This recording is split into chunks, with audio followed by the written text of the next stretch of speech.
Hello friends, welcome back to the channel. അപ്പോൾ നമ്മൾ ഇന്നത്തെ വീഡിയോയിൽ നോക്കാൻ പോകുന്നതെന്ന് പറഞ്ഞു കഴിഞ്ഞാൽ കസ്റ്റം ആയിട്ടുള്ള വാലിഡേഷൻ മെത്തേഡ്സ് എങ്ങനെ ക്രിയേറ്റ് ചെയ്യുക എന്നുള്ളതാണ്. സീരിയലൈസേഷൻ ചെയ്യുന്ന സമയത്ത് ഇവിടെ ഓൾറെഡി നമ്മൾ കഴിഞ്ഞ വീഡിയോയിൽ നമ്മൾ ഡാറ്റ സേവ് ചെയ്യുക, അതായത് ഫ്രണ്ട് എൻഡിൽ നിന്ന് ഡാറ്റ എടുത്ത് അത് സേവ് ചെയ്യാൻ വേണ്ടി ഇവിടെ സീരിയലൈസർ ഡോട്ട് ഈസ് വാലിഡ് ആണ്. കുറച്ച് സൂം ചെയ്യാം. ഓക്കെ ഇവിടെ സീരിയലൈസർ ഡോട്ട് ഈസ് വാലിഡ് എന്ന് പറഞ്ഞൊരു മെത്തേഡ് നമ്മൾ കോൾ ചെയ്തിട്ടുണ്ടായിരുന്നു. അപ്പോൾ ഈ മെത്തേഡ് ആക്ച്വലി ചെയ്യുന്നത് എന്താണെന്ന് വെച്ചാൽ നമ്മുടെ സീരിയലൈസർ ക്ലാസ്സിൽ ചെന്ന് ഫീൽഡ്സ് എന്ന് പറഞ്ഞ ആട്രിബ്യൂട്ടിനകത്ത് നോക്കും ഏതൊക്കെ ഫീൽഡുകളാണ് അതിനകത്ത് ഉള്ളതെന്ന് നോക്കും. ഇപ്പം ഞാനിവിടെ പ്രൈസ് നെയിം സെപ്പറേറ്റ് കൊടുത്തിരിക്കുകയാണ്. അതിന് പകരം ഞാനിവിടെ ഓൾ കൊടുത്ത എല്ലാ ഫീൽഡിനെ കൺസിഡർ ചെയ്തിട്ട് ഒന്നെങ്കിൽ നള്ളായിട്ടുള്ള ഫീൽഡിനെ കൺസിഡർ ചെയ്യില്ല, അതുപോലെ തന്നെ ഡിഫോൾട്ട് വാല്യൂ കൊടുത്തിരിക്കുന്ന ഫീൽഡിനെ കൺസിഡർ ചെയ്യുക. അതല്ലാത്ത കുറേ ഫീൽഡുകളാണ്. കാര്യം നമ്മൾ മസ്റ്റായിട്ട് യൂസർ തന്നെ ഇൻപുട്ട് കൊടുക്കേണ്ട നോട്ട് നൾ ആയിട്ടുള്ള ഫീൽഡുകളുണ്ടല്ലോ, അത്തരം ഫീൽഡുകൾ ഇതിനകത്ത് എന്ന് സെലക്ട് ചെയ്തിട്ട് ആ ഫീൽഡുകളൊക്കെ നമ്മുടെ ഇൻപുട്ട് ഡാറ്റയിൽ ഉണ്ടോ ഇല്ലയോ നോക്കും. അതായത് ഇൻപുട്ട് ഡാറ്റയിൽ ആ ഫീൽഡ് ഇല്ല എന്നുണ്ടെങ്കിൽ അവിടെ ഒരു എക്സെപ്ഷൻ റേസ് ചെയ്യും, അതായത് ഇൻവാലിഡ് ഡാറ്റ എന്ന് പറയും, അല്ലെങ്കിൽ ഡാറ്റ വാലിഡ് അല്ല എന്ന് പറഞ്ഞ് റിട്ടേൺ ചെയ്യും. ഇവിടെ നോക്കിക്കഴിഞ്ഞാൽ നമ്മുടെ പ്രൈസ് എന്ന് പറയുന്നത് നോർമൽ ഫീൽഡ് അല്ല, പക്ഷെ അവിടെ ഒരു ഡിഫോൾട്ട് വാല്യൂ കൊടുത്തിട്ടുണ്ട്. ഓക്കെ, ഡിഫോൾട്ട് ഈസിക്കൽ 0 എന്ന് പറഞ്ഞ് കൊടുത്തിട്ടുണ്ട്. അതുകൊണ്ട് ഞാനിപ്പോൾ പ്രൈസ് ഫീൽഡിലൂടെ ഇൻപുട്ട് ഡാറ്റ കൊടുത്തില്ലെങ്കിലും അത് കാര്യമാക്കില്ല, അത് അക്സെപ്റ്റ് ചെയ്യും, വാലിഡ് ഡാറ്റ ആയിട്ട് കൺസിഡർ ചെയ്യും. പക്ഷെ നെയിമിന്റെ കേസിൽ അങ്ങനെയല്ല. നെയിം നമ്മളിവിടെ ജസ്റ്റ് ക്യാരക്ടർ ഫീൽഡ് ആയിട്ട് കൊടുത്തു, പക്ഷെ അവിടെ നൾ ഈസിക്കൽ ട്രൂ എന്നോ അല്ലെങ്കിൽ പിന്നെ ബ്ലാങ്ക് ഈസിക്കൽ ട്രൂ എന്നൊന്നും കൊടുത്തിട്ടില്ല. അതുകൊണ്ട് തന്നെ ആ ഒരു ഫീൽഡ് നമ്മൾ കൊടുത്തില്ലെങ്കിൽ അതൊരു ഇൻവാലിഡ് ഡാറ്റ ആയിട്ട് കൺസിഡർ ചെയ്യും. അതൊരു വാലിഡേഷൻ മെത്തേഡാണ്. അതുപോലെ തന്നെ ഇതിനകത്ത് ചെയ്യുന്ന മറ്റൊരു വാലിഡേഷൻ എന്ന് പറഞ്ഞാൽ നമുക്കിവിടെ അറിയാം ഈ നെയിം എന്ന് പറഞ്ഞ ഫീൽഡ് ഒരു ക്യാരക്ടർ ഫീൽഡാണ്. ഞാൻ ഈ ക്യാരക്ടറിന് പകരം ഫ്രണ്ട് എൻഡിൽ നിന്ന് വല്ല ഇൻറ്റീജറോ അല്ലെങ്കിൽ പിന്നെ ബൂളിയൻ വാല്യൂയോ പാസ് ചെയ്ത് കഴിഞ്ഞാൽ അതും ഒരു എന്താ പറയുക ഇൻവാലിഡ് ഡാറ്റ ആയിട്ട് കൺസിഡർ ചെയ്യും. പക്ഷെ പല കേസസിൽ നമുക്ക് ഈ ഒരു വാലിഡേഷൻ മാത്രം പോരാ. ഇപ്പം നമ്മുടേതായ പല ടൈപ്പ് വാലിഡേഷൻസിന് എക്സ്ട്രാ ആഡ് ചെയ്യേണ്ടതായിട്ടുണ്ട്. അപ്പം നമ്മൾ സ്വാഭാവികമായിട്ട് ചെയ്യും, ഇവിടെ വാലിഡ് ആണോ എന്ന് ചെക്ക് ചെയ്യും. അതിനുശേഷം നമുക്കിവിടെ മാനുവലായിട്ട് അതിനുള്ള കോഡും കാര്യങ്ങളും എഴുതാമെന്ന് പറയും. പക്ഷെ അങ്ങനെ ചെയ്യാം, പക്ഷേ നമുക്ക് എല്ലാത്തിനും അതിൻ്റെതായ ഒരു പ്രോപ്പർ ആയിട്ടുള്ള മെത്തേഡ് ഉണ്ടല്ലോ, ആ ഒരു മെത്തേഡ് നമുക്ക് ഫോളോ ചെയ്യാൻ കഴിയുള്ളൂ. അപ്പോൾ പിന്നെ ഇവിടെ നോക്കിക്കഴിഞ്ഞാൽ നമുക്ക് എന്താ ചെയ്യണമെന്ന് വെച്ച് കഴിഞ്ഞാൽ കസ്റ്റം ആയിട്ടുള്ള വാലിഡേഷൻ മെത്തേഡ്സുകൾ നമുക്ക് ക്രിയേറ്റ് ചെയ്യാം. അതിനുവേണ്ടി നമുക്ക് ഈ സീരിയലൈസർ ക്ലാസ്സിനുള്ളിൽ തന്നെയാണ് നമ്മൾ എക്സ്ട്രാ ഫങ്ഷൻസ് ക്രിയേറ്റ് ചെയ്യുന്നത്. അപ്പോൾ എക്സാമ്പിൾ ഞാൻ പറഞ്ഞുതരാം. ഇപ്പം ഞാൻ ഒരു കാർട്ട് പേജിൽ നിന്ന് ആഡ് ടു കാർട്ട് എന്ന് പറഞ്ഞൊരു API ഉണ്ടെന്നിരിക്കട്ടെ. അപ്പോൾ ആ API എന്താ ചെയ്യുന്നത് വെച്ചാൽ ഫ്രണ്ട് എൻഡിൽ നിന്ന് നമ്മളൊരു ഡാറ്റ പാസ് ചെയ്യും. ഡാറ്റ എന്ന് പറയുന്നത് ഒരു ഐറ്റത്തിൻ്റെ ID, അതായത് പ്രൊഡക്റ്റിൻ്റെ ഒരു ID യും ആ പ്രൊഡക്റ്റിൻ്റെ ക്വാണ്ടിറ്റിയും, ഈ രണ്ട് ഡാറ്റയും നമ്മൾ എന്താ പറയുക ഫ്രണ്ട് എൻഡിൽ നിന്ന് പാസ് ചെയ്യാതിരിക്കട്ടെ. അപ്പോൾ മാക്സിമം നമ്പർ ഓഫ് ക്വാണ്ടിറ്റി എന്ന് പറഞ്ഞാൽ 10 ആയിരിക്കണം. ഐ മീൻ 10ന് മുകളിലുള്ള നമ്പർ ഓഫ് ഐറ്റംസ് ആഡ് ചെയ്യാൻ പറ്റില്ല. അതായത് ഒരു ഐറ്റം വാങ്ങുവാണെങ്കിൽ 10 മാക്സിമം വാങ്ങാൻ പറ്റുള്ളൂ, അതിൽ കൂടുതൽ വാങ്ങാൻ കഴിയില്ല എന്ന് കരുതുക. അപ്പോൾ പിന്നെ യൂസർ 10ന് മുകളിൽ ആണോ അല്ലയോ വാല്യൂ ആഡ് ചെയ്ത്, അതായത് നമ്പർ ഓഫ് ഐറ്റംസ് ആഡ് ചെയ്തിട്ടുള്ളതെന്ന് ചെക്ക് ചെയ്യാൻ വേണ്ടി നമുക്കൊരു കസ്റ്റം വാലിഡേഷൻസ് ക്രിയേറ്റ് ചെയ്യും. അതുപോലെ തന്നെ ഞാനിപ്പോൾ ഒരു എന്താ പറയുക, ഇപ്പം നമ്മുടെ ഈ എക്സാമ്പിളിലേക്ക് വരും. ഈ എക്സാമ്പിൾ എന്ന് പറയുന്നത് ജസ്റ്റ് ഒരു പ്രൊഡക്റ്റും നമ്മുടെ പ്രൊഡക്റ്റിൻ്റെ നെയിമും പ്രൊഡക്റ്റിൻ്റെ പ്രൈസും മാത്രമേ ഉള്ളൂ എന്ന് കരുതാം. ഇപ്പം എനിക്കൊരു ഫ്രണ്ട് എൻഡ് ആപ്ലിക്കേഷൻ ഉണ്ട്. ആ ഫ്രണ്ട് എൻഡ് ആപ്ലിക്കേഷനിൽ നിന്ന് ഞാൻ എന്താ പറയുക ഈ ഡാറ്റ ആഡ് ചെയ്യുകയാണ്, അതായത് പ്രൊഡക്റ്റിൻ്റെ പേര് കൊടുക്കുന്നു, അതുപോലെ തന്നെ പ്രൊഡക്റ്റിൻ്റെ പ്രൈസ് കൊടുക്കുന്നു ഇരിക്കട്ടെ. പക്ഷേ എനിക്ക് മാക്സിമം അപ് ടു 1000, അതായത് 1000 രൂപയ്ക്ക് മുകളിലുള്ള ഐറ്റംസ് ഒന്നും എനിക്ക് ആഡ് ചെയ്യാൻ കഴിയില്ല. ജസ്റ്റ് 1000 രൂപയ്ക്ക് താഴെയുള്ള ഐറ്റംസ് മാത്രമേ ആഡ് ചെയ്യാൻ കഴിയുള്ളൂ എന്ന് കൺസിഡർ ചെയ്യാം. ഇപ്പം ഞാൻ ഇവിടെ എന്താ പറയുക നമ്മുടെ ഈ ഒരു മെത്തേഡ് എടുത്ത് ഇവിടെ ഞാൻ ഡാറ്റ ആഡ് ചെയ്യാണ്. ഇപ്പോൾ ഓൾറെഡി ഞാൻ ഇവിടെ ഒരു ഡാറ്റ കൊടുത്തിട്ടുണ്ട്. ചാർജർ എന്ന് പറഞ്ഞു, ഇതിൻ്റെ പ്രൈസ് എന്ന് പറയുന്നത് 25,000 രൂപയാണ്. അത്രയൊന്നും വേണ്ട, ജസ്റ്റ് നമുക്ക് 2500 കൊടുക്കുക. 2500 എന്ന് പറഞ്ഞാൽ ഞാനിവിടെ സേവ് ചെയ്ത് കഴിഞ്ഞാൽ ആ ഡാറ്റ സക്സസ്ഫുൾ ആയിട്ട് സേവ് ചെയ്യും. പക്ഷെ നമുക്ക് 1000 രൂപയ്ക്ക് താഴെയുള്ള ഡാറ്റ മാത്രമേ സേവ് ചെയ്യാൻ പറ്റുള്ളൂ. അങ്ങനെയാണ് നമ്മുടെ എന്താ പറയുക റിക്വയർമെൻ്റ് എന്ന് കൺസിഡർ ചെയ്യുക. അപ്പോൾ നമ്മൾ കസ്റ്റം വാലിഡേഷൻസ് എഴുതാൻ പോവുകയാണ്. അപ്പോൾ കസ്റ്റം വാലിഡേഷൻ രണ്ട് രീതിയിൽ എഴുതാം. ഒന്ന് നമുക്ക് പർട്ടിക്കുലർ ആയിട്ട് ആ ഒരു ഫീൽഡിന് വേണ്ടി മാത്രം എഴുതാം. അതല്ലാന്നുണ്ടെങ്കിൽ നമുക്ക് പ്രോപ്പറായിട്ട് കോമൺ ആയിട്ട് എഴുതാം, അതായത് എല്ലാ ഫീൽഡുകൾക്കും ബാധകമാണ്. എല്ലാ ഫീൽഡിലും യൂസ് ചെയ്യണമെന്നില്ല, വേണമെങ്കിൽ എല്ലാ ഫീൽഡിലും യൂസ് ചെയ്യാൻ പാകത്തിന് എഴുതാം. നമുക്ക് ഫസ്റ്റ് ഈ പറയുന്ന പ്രൈസിന് വേണ്ടി മാത്രം എഴുതാം. അപ്പോൾ അതിന് ചില റൂൾസും കാര്യങ്ങളുണ്ട്. ജസ്റ്റ് റൂൾസ് എന്ന് പറയുന്നത് ആദ്യത്തെ ഇത് നമ്മുടെ വാലിഡേറ്റ് എന്ന് കൊടുക്കുക. ഓക്കെ, വാലിഡേറ്റ് അണ്ടർസ്കോർ പ്രൈസ് എന്ന് കൊടുക്കുക. ഈ പേര് ഇതുപോലെ തന്നെ കൊടുക്കുക, അതായത് വാലിഡേറ്റ് അണ്ടർസ്കോർ ആ ഫീൽഡ് നെയിം. ഓക്കെ, ഈ ഫീൽഡിന് ഇവിടെ പ്രൈസ് ആണ് ഞാൻ കൊടുത്തിരിക്കുന്നത്, അതുകൊണ്ടാണ് ഇവിടെ പ്രൈസ് കൊടുത്തിരിക്കുന്നത്. അപ്പോൾ വാലിഡേറ്റ് അണ്ടർസ്കോർ പ്രൈസ് എന്ന് പറഞ്ഞു കൊടുക്കും. ഇപ്പം നെയിമിന് വേണ്ടിയിട്ടുള്ള വാലിഡേഷൻ എഴുതണമെങ്കിൽ വാലിഡേറ്റ് അണ്ടർസ്കോർ നെയിം എന്ന് ഞാൻ കൊടുക്കണം. ആ പേര് അതുപോലെ തന്നെ നമ്മൾ കൊടുക്കണം. പിന്നെ 2 പാരാമീറ്റർ അതിനകത്ത് പാസ് ചെയ്യണം. ഒന്ന് നമ്മുടെ സെൽഫ് പാരാമീറ്റർ, അതുപോലെ തന്നെ ഇവിടെ പ്രൈസ് എന്നോ ഡേറ്റ എന്ന് എന്ത് വേണമെങ്കിൽ കൊടുക്കാം. പക്ഷെ നമ്മൾ മീനിങ് ഫുൾ ആയിട്ടുള്ള പേര് കൊടുക്കണം എന്നുള്ളത് കൊണ്ട് നമ്മൾ പ്രൈസ് കൊടുക്കും. കാര്യം പ്രൈസിന് വേണ്ടിയിട്ടുള്ള വാലിഡേഷൻ ആണ് നടക്കുന്നത്. പിന്നെ മസ്റ്റായിട്ട് നമ്മൾ ചെയ്യേണ്ട വേറൊരു കാര്യം കൂടി എന്ന് പറഞ്ഞു കഴിഞ്ഞാൽ റിട്ടേൺ ചെയ്യണം. ആ പാസ് ചെയ്ത പാരാമീറ്റർ നമ്മൾ കറക്റ്റായിട്ട് റിട്ടേൺ ചെയ്തിരിക്കണം, അല്ലെങ്കിൽ അതൊരു എറർ ജനറേറ്റ് ചെയ്യും.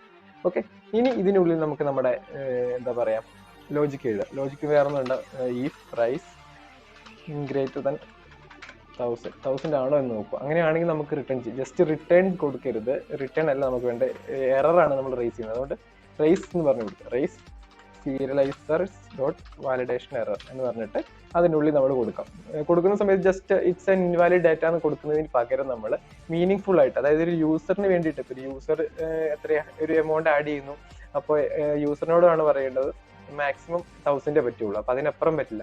ഇൻവാലിഡ് ഡാറ്റ എന്ന് പറഞ്ഞു കഴിഞ്ഞാൽ യൂസറിന് അറിയില്ല ഏതാണ് വാലിഡ് ഡാറ്റ, എങ്ങനെയാണ് വാലിഡ് ഡാറ്റ എന്നോ എത്രയാണ് മാക്സിമം ലിമിറ്റ് എന്നൊന്നും അറിയില്ല. അതുകൊണ്ട് തന്നെ നമുക്ക് എന്താ പറയുക മീനിങ് ഫുൾ ആയിട്ടുള്ള എറർ മെസ്സേജ് കൊടുക്കാൻ ശ്രമിക്കാം. അതായത് price must be less than 1000. Okay എന്ന് ഞാനിവിടെ കൊടുത്തു.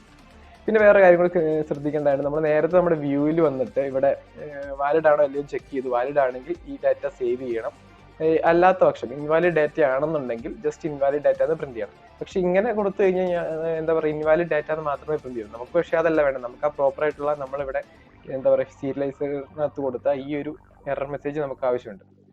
അതുകൊണ്ട് തന്നെ നമ്മൾ ഈ പറയുന്ന റെസ്പോൺസ് എന്നുള്ളത് മാറ്റിയിട്ട് serializer ഡോട്ട് ഡേറ്റ എന്ന് പറയുന്ന പകരം എറേഴ്സ് എന്ന് പറഞ്ഞ് കൊടുക്കുക. ഓക്കെ, serializers ഡോട്ട് എറേഴ്സ് എന്ന് പറഞ്ഞു കൊടുക്കുക. ഇവിടെ സെർവർ ഇവിടെ റീസ്റ്റാർട്ട് ആയിട്ടുണ്ട്. നമ്മുടെ ഇവിടെ വന്ന് നമുക്ക് ജസ്റ്റ് ആഡ് ചെയ്ത് നോക്കാം. ഓക്കെ, ഇപ്പം നോക്കി അറിയാം 2500 എന്നാണ് കൊടുത്തിരിക്കുന്നത്. 1000-നേക്കാളും വലിയൊരു എമൗണ്ട് ആണ്. നമുക്ക് ജസ്റ്റ് പോസ്റ്റ് ചെയ്ത് നോക്കാം. പോസ്റ്റ് ചെയ്ത് നോക്കുന്ന സമയത്ത് ഇവിടെ അറിയാം ഒരു എററാണ് വന്നിരിക്കുന്നത്. Okay, price must be less than 1000 താഴെ ആയിരിക്കണം എന്ന് പറഞ്ഞാൽ നമുക്ക് വേണമെങ്കിൽ ഡാറ്റാബേസ് ഒന്നും ചെക്ക് ചെയ്ത് നോക്കാം. ഡാറ്റാബേസിൽ ചാർജർ എന്ന് പറഞ്ഞൊരു ഐറ്റം ഉണ്ടോ എന്ന് നോക്കിക്കഴിഞ്ഞാൽ അവിടെ വന്നിട്ടില്ല. അതായത് ആ ഡാറ്റ സേവ് ആയിട്ടില്ല. അതിന് പകരം ഈ എറർ മെസ്സേജ് നമ്മുടെ യൂസറിന് ഡിസ്പ്ലേ ചെയ്ത് കൊടുക്കും. പിന്നെ നമുക്കൊരു കാര്യം ചെയ്യാം, ഒരു ചെറിയ എമൗണ്ട് കൊടുക്കാം, ഒരു 250 എല്ലാം കൊടുക്കും. ഓക്കെ, 250 കൊടുത്ത് ഞാൻ സേവ് ചെയ്ത് കൊടുത്തു കഴിഞ്ഞാൽ ആ ഡാറ്റ കറക്റ്റായിട്ട് സേവ് ചെയ്തിട്ടുണ്ട്. അതായത് നമ്മുടെ ആ ഡാറ്റ ഇവിടെ കാണിക്കുന്നുണ്ട്. അതുപോലെ ഉണ്ട് റീലോഡ് ചെയ്ത് കഴിഞ്ഞാൽ നമുക്കറിയാം ആ ഒരു എമൗണ്ട്, ആ ഒരു ഐറ്റം ഇവിടെ ആഡ് ആയിട്ടുണ്ട്. അങ്ങനെയാണ് നമുക്ക് പർട്ടിക്കുലർ ആയിട്ടുള്ള ഒരു ഡാറ്റ വാലിഡേറ്റ് ചെയ്യുന്നത്. ഇനിയിപ്പോൾ എനിക്ക് എന്താ പറയുക നെയിമും പ്രൈസും കൂടി വാലിഡേറ്റ് ചെയ്യണമെന്ന് കരുതാം. അപ്പോൾ അങ്ങനെയുള്ള സമയത്ത് ഇനി വേണമെന്നുണ്ടെങ്കിൽ എനിക്കിത് ഇതിങ്ങനെ ഓൾറെഡി കൊടുത്തു. നമുക്ക് വേണമെന്നുണ്ടെങ്കിൽ ഇവിടെ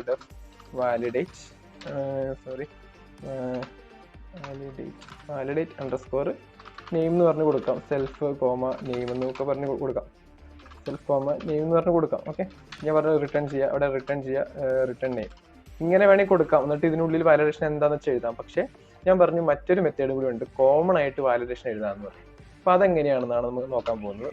ഇവിടെ വരിക, പിന്നെ നിങ്ങൾ ഫംഗ്ഷൻ കൊടുക്കുമ്പോൾ ഈ ക്ലാസ് മെറ്റ എന്നുള്ളത് നേരെ താഴെ കൊടുക്കുക, അതിനുള്ളിലായിട്ട് കൊടുക്കരുത്, താഴെയായിട്ട് കൊടുക്കുക, എങ്കിലേ അത് വർക്ക് ചെയ്യുള്ളൂ. ഡെഫ് വാലിഡേറ്റ് എന്ന് മാത്രം കൊടുക്കുക. ഓക്കെ, വാലിഡേറ്റ് എന്ന് പറഞ്ഞു കൊടുക്കുക, സ്പെല്ലിംഗ് മാറി പോയത് വാലിഡേറ്റ് തന്നെ കൊടുക്കുക. അപ്പോൾ ഈ വാലിഡേറ്റ് എന്നുള്ള മെത്തേഡ് ഓട്ടോമാറ്റിക്കലി കോൾ ചെയ്യും, നമ്മളായിട്ട് കോൾ ചെയ്യേണ്ട. ഈസ് വാലിഡ് എന്ന മെത്തേഡ് നമ്മൾ കോൾ ചെയ്യുമ്പോൾ ഓട്ടോമാറ്റിക്കലി വർക്ക് ചെയ്തോളൂ. ഓക്കെ, ഞാനിവിടെ കൊടുത്തു 2 പാരാമീറ്റർ പാസ് ചെയ്യുക, ഒന്ന് സെൽഫ് കൊടുക്കുക, പിന്നെ ഡേറ്റ കൊടുക്കുക. അവിടെ നമുക്ക് നെയിം എന്നോ പ്രൈസ് എന്നോ കൊടുക്കാൻ പറ്റില്ല. കാര്യം നെയിമും പ്രൈസ് മാത്രമല്ല, ആ എന്താ പറയുക നമ്മൾ ആ ഫ്രണ്ട് എൻഡിൽ നിന്ന് പാസ് ചെയ്യുന്ന ഇവിടെ വേണ്ട ഡേറ്റ, അതായത് നെയിമും പ്രൈസ് എന്ന് പറയുന്ന 2 ഡേറ്റ നമ്മൾ ഇതിൻ്റെ കൂടെ വരുന്നുണ്ട്. സോ എന്താ പറയുക ഡേറ്റ എന്ന് കൊടുക്കാം. പറഞ്ഞ പോലെ നമുക്ക് റിട്ടേൺ ചെയ്യണം. റിട്ടേൺ ചെയ്തില്ലെങ്കിൽ എന്താ വരുന്നത് ജസ്റ്റ് നിങ്ങൾക്ക് ട്രൈ ചെയ്ത് നോക്കാം.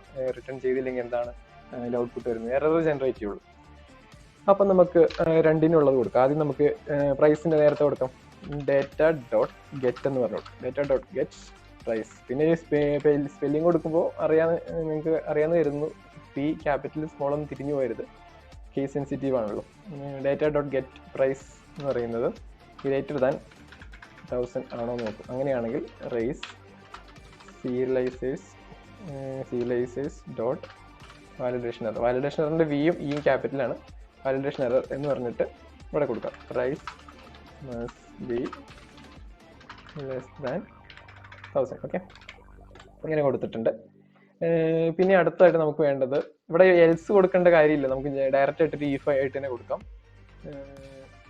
If okay, if data dot get എന്ന് പറഞ്ഞിട്ട് നെയിം. അപ്പം ഞാനിവിടെ നെയിമിന് കൊടുക്കുന്ന വാലിഡേഷൻ എന്ന് പറഞ്ഞാൽ നെയിമിൻ്റെ ലെറ്റേഴ്സ് എന്ന് പറയുന്നത് മിനിമം 3 ക്യാരക്ടറെങ്കിലും വേണം. 3 ക്യാരക്ടറിന് കുറവാണെന്നുണ്ടെങ്കിൽ നമുക്കത് എററായിട്ട് ജനറേറ്റ് ചെയ്യണം. ഓക്കെ, നോക്കാം. ലെങ്ത് ഓഫ് എന്ന് പറയുന്നത് <3 3-ൽ കുറവാണോ നോക്കും. അങ്ങനെയാണെങ്കിൽ റേസ് എന്ന് പറയുമ്പോൾ serializers dot validation error name is too short. വേണമെന്നുണ്ടെങ്കിൽ ബ്രാക്കറ്റിൽ കൊടുക്കാം മീൻ 3 ക്യാരക്ടേഴ്സ്. ഓക്കെ, ഇത്രയും ഞാൻ കൊടുത്തിട്ടുണ്ട്. ജസ്റ്റ് നമുക്ക് നോക്കാം വർക്ക് ചെയ്യുന്നുണ്ടോ ഇല്ലയോ നോക്കാം. ഇവിടെ വരുന്നു, നമുക്ക് വേണമെങ്കിൽ ചാർജർ ഡിലീറ്റ് ചെയ്യാം. ഇവിടുന്ന് ചാർജർ ഞാനിവിടെ ഡിലീറ്റ് ചെയ്യാണ്. നേരത്തെ നമ്മൾ കൊടുത്തിരിക്കുന്ന ചാർജർ ഡിലീറ്റ് ചെയ്തിട്ടുണ്ട്. ഇവിടെ നമുക്ക് കൊടുക്കാം. ഞാനിവിടെ പ്രൈസ് ആദ്യം വലിയൊരു എമൗണ്ട് കൊടുക്കും, എന്നിട്ട് നമുക്കൊന്ന് ട്രൈ നോക്കാം. Price must be less than 1000 എന്ന് പറഞ്ഞിട്ടുണ്ട്. അതുപോലെ ഞാനിവിടെ പ്രൈസ് ഒരു 250 ആയിട്ട് 200 കുറച്ചു. പിന്നെ AB, ഓക്കെ, AB എന്ന് പറഞ്ഞ 2 ലെറ്റർ മാത്രം കൊടുത്തു, ജസ്റ്റ് ഒന്ന് കൊടുത്തു. അപ്പം നമുക്ക് നോൺ ഫീൽഡ് എറർ എന്ന് പറഞ്ഞിട്ട് കാണിക്കുന്നുണ്ട്. Name is too short, minimum 3 characters എന്ന് പറഞ്ഞ് ഇവിടെ കാണുന്നുണ്ട്. എറർ ഇവിടെ എന്താ പറയുക, എറർ ഇവിടെ ജനറേറ്റ് ചെയ്തിട്ടുണ്ട്. ഓക്കെ, അപ്പോൾ അങ്ങനെയാണ് നമ്മൾ 2 രീതിയിലും വാലിഡേഷൻ മെത്തേഡ്സ് എഴുതുന്നത്. പക്ഷെ നിങ്ങൾ വേറൊരു കാര്യം ഇവിടെ ശ്രദ്ധിച്ചാലും നമുക്കറിയാം ഇവിടെ എന്താ പറയുക, സ്റ്റാറ്റസ് കോഡുകൾ കാണിക്കും 200 ഓക്കെ എന്ന് വെച്ച് കഴിഞ്ഞാൽ സക്സസ് എന്നാണ് 200 ഓക്കെ എന്ന് ഉദ്ദേശിക്കുന്നത്. പക്ഷെ നമുക്കറിയാം ഇവിടെ അത് സക്സസ് അല്ല ഫെയിലിയർ ആണെന്ന് നമുക്കറിയാം. ഇവിടെ എന്താ പറയുക, ഇവിടെ നമ്മൾ എറർ ഓക്കെ ഇവിടെ റേസ് ചെയ്യണം, ആ വാലിഡേഷൻ എററിനെ റേസ് ചെയ്യണം. അപ്പോൾ നമുക്ക് 200 അല്ല അവിടെ കാണിക്കേണ്ടത്. അപ്പോൾ അതെങ്ങനെയാണ് നമുക്ക് മാനുവലായിട്ട് എഡിറ്റ് ചെയ്യാൻ പറ്റുക? എഡിറ്റ് ചെയ്യാൻ വളരെ ഇമ്പോർട്ടൻ്റ് ആണ്. അതിൻ്റെ ഇമ്പോർട്ടൻസും കാര്യങ്ങളും അതെങ്ങനെ എഡിറ്റ് ചെയ്യാം എന്നുള്ളത് അടുത്ത വീഡിയോയിൽ നമുക്ക് നോക്കാം. അപ്പോൾ ഈ വീഡിയോ ഇത്രയേ ഉള്ളൂ, നമുക്ക് അടുത്ത വീഡിയോയിൽ കാണാം.